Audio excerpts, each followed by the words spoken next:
이번에는 박근혜 대통령의 보답으로 여겨지는 완샤법과 위촉법에 대해서 말씀드리겠습니다.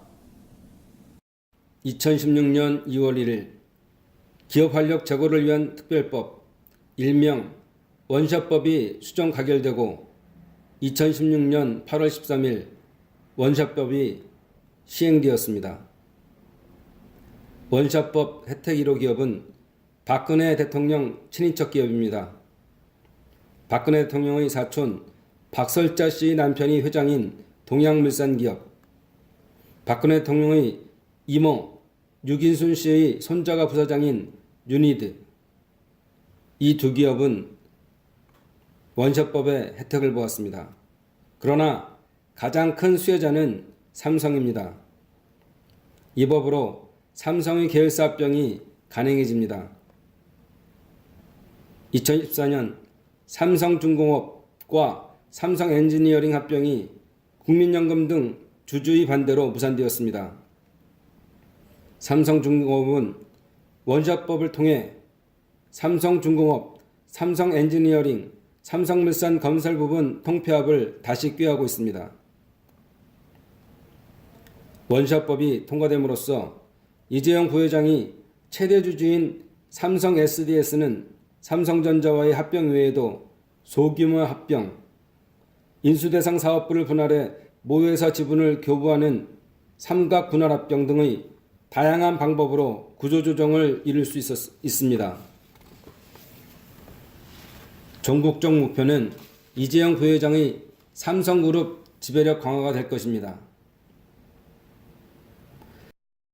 두 번째 선물은 외국인 투자 촉진법 개정안입니다.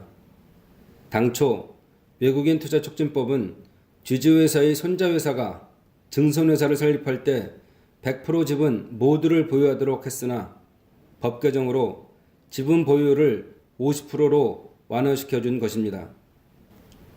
주식회사 SK의 손자회사인 SK종합화학과 GS의 손자회사인 GS칼텍스 등 특정 대기업을 위한 법 개정이었습니다.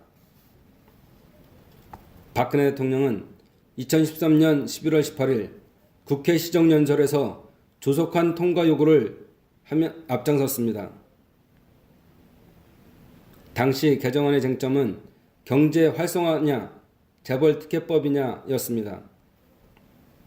2014년 1월 개정안이 통과된 후 당초 정부가 직접고용 1000명, 간접고용 14,000명을 예측했던 데 반해 실제 위촉법 관련 직접고용은 100명, 간접고용은 1000명 정도에 그치고 있습니다.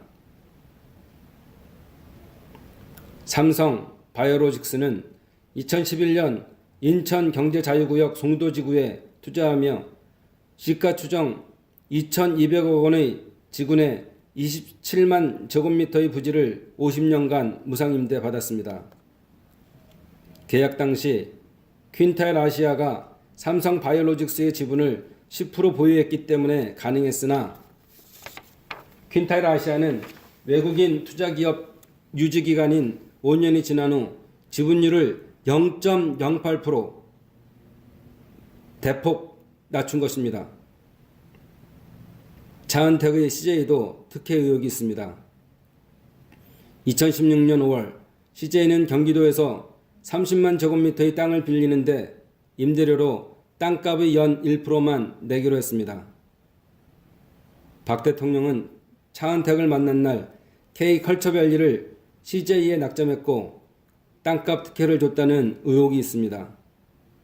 싱가포르의 방사한 브라더스는 페이퍼 컴퍼니인지 더 깊숙한 조사가 필요합니다. 당시 경기도부지사 박수영은 2015년 1월 말에서 2월 초 사이 청와대 행정관이 전화해 K컬처밸리 부지를 CJ그룹에 무상으로 제공할 것을 요구해 저는 특혜성이 높아 거절했는데 행정관이 계속 요구해 이 문제로 3, 4차례 전화를 더 받았으며 결국 1% 대부율을 대안으로 제시했습니다라고 증언한 바 있습니다.